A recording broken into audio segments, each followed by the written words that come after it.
Good afternoon, everyone. I hope you've had a nice lunch. You're not feeling too sleepy. I hope you're feeling sufficiently air conditioned. And thank you so much for coming out in this heat as well, because it is ridiculous. Quick straw poll. How many people in this room have used our customer support, the in-app chat? Okay, good. I mean, I don't know if that's good, if you had a problem, but good.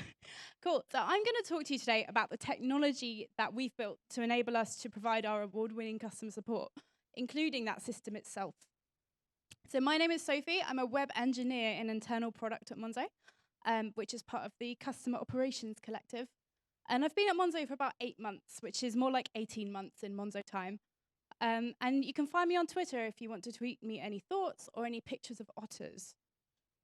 But one of the things that makes Monzo so special is that incredible customer service. And we've got over 450 customer service people, or COPs as they're known here at Monzo, working hard to answer customer questions over the phone, email, and of course, through chat. And we send and receive a lot of emojis, and occasionally people do send us pictures of their pets. And they often go above and beyond to give unforgettable service for no other reason other than they just really care about our customers. Sometimes we send out cards and stickers if something's gone wrong or if someone's going through a bad time. Our customer service surprises people. They just don't expect that from a bank. They expect automated voice recognition phone menus that take you to the wrong place or don't understand what you're saying, or having to say some telephone password that you set 2 years ago and don't remember, or having to phone up to reset your internet banking password via a letter that is then posted to you. True story. That happened to me. Not here, obviously. And because they've had a great experience, our customers are lovely right back to us. And that's how we build a relationship of mutual trust with our customers.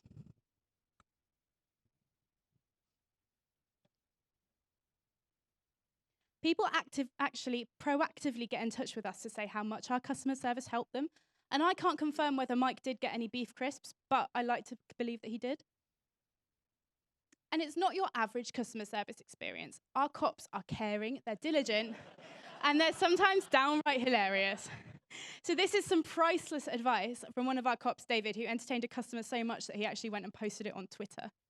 It's good advice. So we want to provide customer service that you want to tell your friends about and make you so excited that you actually spell our name wrong in the process. So we've got cops all over the place, from our London office here to Cardiff and Vegas offices, and distributed workers around the world as far as Canada, Bali, and Singapore. And as our customer base grows, both and widens geographically as well, we need to make sure that we're supporting our cops to give that amazing customer experience that they're known for. So they need account information at their fingertips, and they need the ability to do what they need to fix a customer problem. And so they're not overloaded. We need to try and help customers to help themselves so they don't even need to contact support in the first place. And that's where we come in. We are the internal product team. So our direct customers are actually our cops and members of the internal business. And we chiefly work on 3 areas. There's the customer support side, so enabling that customer support team to deliver that customer service that we're so known for. There's the self-service aspect, so enabling customers to make changes to their own accounts and solving their own problems, for example, changing their personal details. And providing tooling for different parts of the business, such as tools to review identity verification submissions or fight financial crime. And our vision as internal product is to enable people to perform at the speed of thought. What does this actually mean? It's about having the information that you need right there without having to go and look for it. It's about being able to perform an action or make a change at the tap of a button rather than having to jump through hoops to do it. And by people here, we mean both our Monzo customers making changes to their own accounts and also the cops in our customer service teams and staff beyond that. So let's imagine for a second that you send a message into chat to speak to one of our cops. Maybe you've got a problem with your card, or you don't recognize a transaction. So you open up your app and you start a conversation. You might be familiar with this. It's our chat screen. So you tap away your message, you fire it off, and someone picks it up on the other end. And this is what the person on the other end sees. This is BizOps. And it's the tool all of our cops use every day to chat to customers, to solve problems, approve identity verification, you name it. It's the customer operations hub at Monzo. And an internal product, we built it all. So all the information that they need is right at their fingertips, all about your account. They can see recent transactions, where they were made, how they were made, how much they were for, how you authorized the transaction. They can see all of your accounts, the pots that you've got, and they can't see custom pot images, because goodness knows what you've been setting those to. And using a series of keyboard shortcuts, cops can actually navigate their way through these tasks super quickly and efficiently. So when it comes to writing messages, we can quickly enable cops to reply with all the information they need without actually having to go and look it up. These are saved responses, which pop up whenever you enter certain letter combinations in the chat box.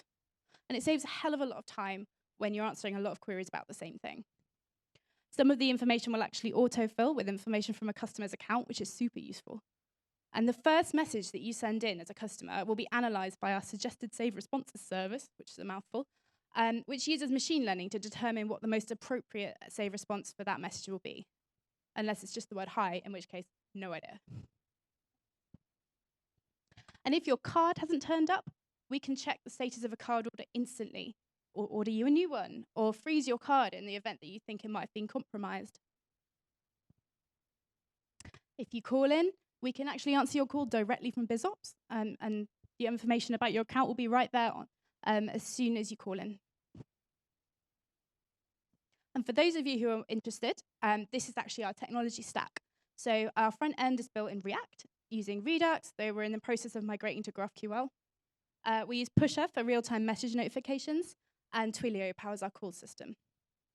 And in the back end, we've got various Go microservices, and a layer of what we call internal APIs, or IAPIs, that act as like a relay between the services and the front end, doing any necessary authentication and any extra logic that's needed to get the data in the way that we need it for the front end. And we've also got a Node.js GraphQL server running for some of those internal APIs. And Sahail's talk later will go into more detail about the back-end side of things and how the technical side of how it works, but that's as deep as I'm going to go into the tech stuff today. So that we know that we're building the right thing in the right way, we get constant feedback from our cops, mostly through Slack. We've got a dedicated Slack channel for any feedback or bugs, and they'll quickly report any bugs and come up with any great ideas for future improvements.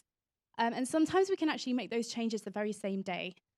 So we run experiments with groups of cops or even groups of customers, testing out new ways of, say, greeting customers in chat, or ways of managing the work that's been assigned to cops. We've got tons of charts and data and analytics that let us monitor how it's all performing and let us know whether the whether the experiments are successful. And we've also got a user researcher on the internal product team, who works with cops to help us to understand what the thing we should be building is. And every week, we actually spend time on our team, on BizOps ourselves, being cops and answering customer questions so that we can get a feel for what it's like to actually use the system and finding any pain points ourselves. Plus, it's fun. So within internal product, we've got 3 squads working on 3 different tracks. And I'm going to give you an overview of what each squad does. First up, there's reductivity, which is definitely a made-up word, and they are helping customers to help themselves. So, for example, we're working on a self-service transaction dispute flow. So if you've got an unexpected item in your banking area, if there's a transaction you don't recognize, you can tick the ones that you're concerned about and send it to us rather than having to ask one of us to do it for you. We've also introduced the ability to change your own personal details, like address and email, again, rather than having to ask a cop to do it for you. We're working on the ability to change your name. And you can even close your own account. And obviously, we're hoping that people don't really want to use that one. But when you think about how difficult some companies make it for you to actually end a subscription or close your account, I think this one is actually really special because you can do it all yourself. You don't have to phone anyone. I'm part of COPS platform, and this squad looks at how we can improve our support systems to help cops handle more work per hour. So speeding up reply time for customers in the process and making sure that conversations get to the best person for the job. And most of the stuff that we do is under the hood, so I can't really show you a nice screenshot. So this is my artist's impression of what we do. So right now, we're gathering a lot of data about the different categories of customer queries that are coming in, and building a more intelligent system that can route different queries to different people, depending on their skills and training. And we're just at the beginning of this process, but we're testing out our ideas as soon as we think of them, We're working really closely with COPs to try new ways of working, get really quick feedback on that. And last but not least, there's Coptimization. So they're working super hard to make BizOps quicker and easier to use from the COP's perspective, as well as improving the developer experience for anyone who's actually contributing to the code. So they're looking at simplifying the 4 most time-consuming workflows, as well as supporting new product launches such as business banking or US expansion. They've recently rolled out an easy way for our COPs to see at a glance the transactions that the customers reported as being suspicious, which is a massive improvement considering they would have had to kind of scroll back through the chat history and see exactly what's been going on and all of the different things that the customer had flagged. So it's a huge improvement.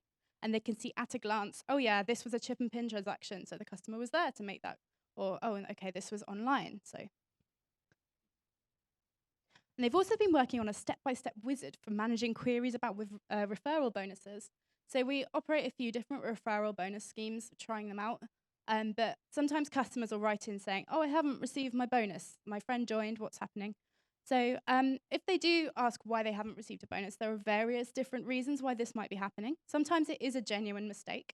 But sometimes it's things like the friend didn't use the referral link, or they haven't made a payment on their new account yet, or the link was invalid for some reason.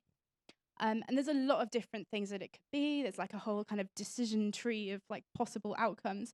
So this wizard actually automates the whole process and looks up everyone who was referred from a user's referral link, and then does another lookup to see if they've actually made any transactions. And so you can see at a glance, oh yeah, it could be this person, or oh no, I can't see this person's email address in the people who've been referred from this link. And we get a lot of queries about this, so it should make the whole process a lot simpler for COPs. And the chat system inside BizOps is built entirely in-house. We used to use a great third-party chat service, but we actually made the decision last year to build our own, so that we had a lot more control and flexibility. And it was really ambitious. It was a massive project, but it resulted in something that fitted what we and our customers needed better than any off-the-shelf software could.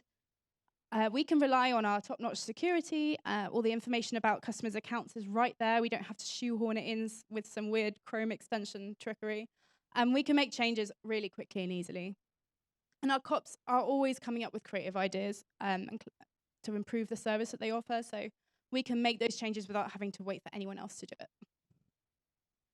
And since rolling out Monzo Chat last year, customers and Monzo COPs have sent over 10 million messages. That's a big number.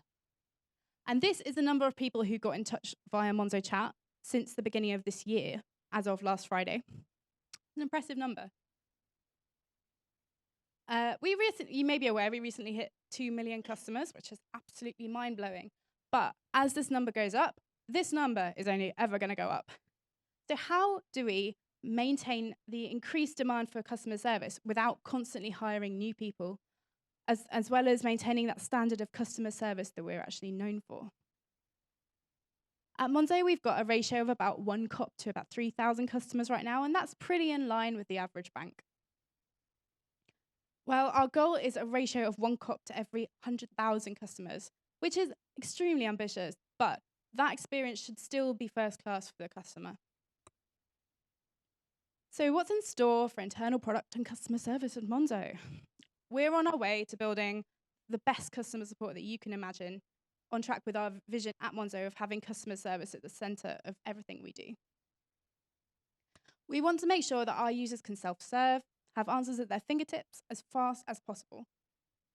This means we're investing a lot in the app side of Monzo Chat, as well as all across the app. And after all, the best help is not needing help at all. And when customers do need to talk to someone, they'll have human support ready for them.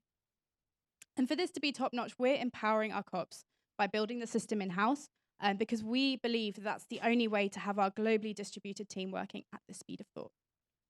And it's a tech-led operation, not an operationally led product. That's really important. And we've got some really big ideas for the future. One of our big ideas is that maybe a COP could log into Monzo's support system and go through some personalized embedded training through the tools to help customers in a consistent and high-quality manner. They could even be training while answering actual customer queries.